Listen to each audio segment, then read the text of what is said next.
So, this is a 148 from Sears, and the zigzag function was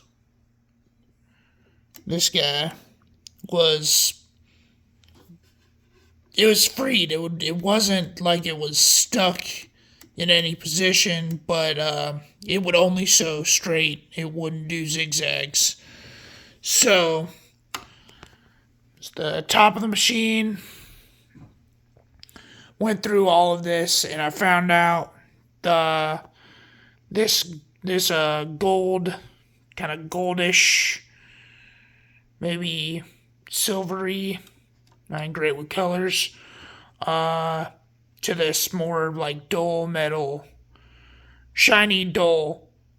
There's a pin here that was seized, so it wasn't like, you see how this is lower than this, and then this is higher than this now, or maybe about even.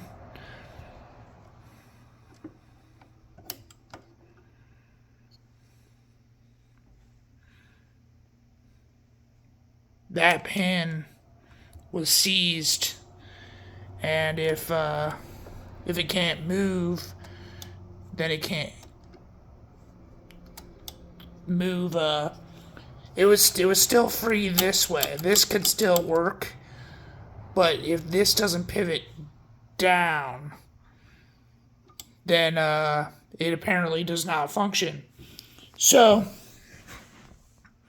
if you're having problems with your zigzags, that might be your problems.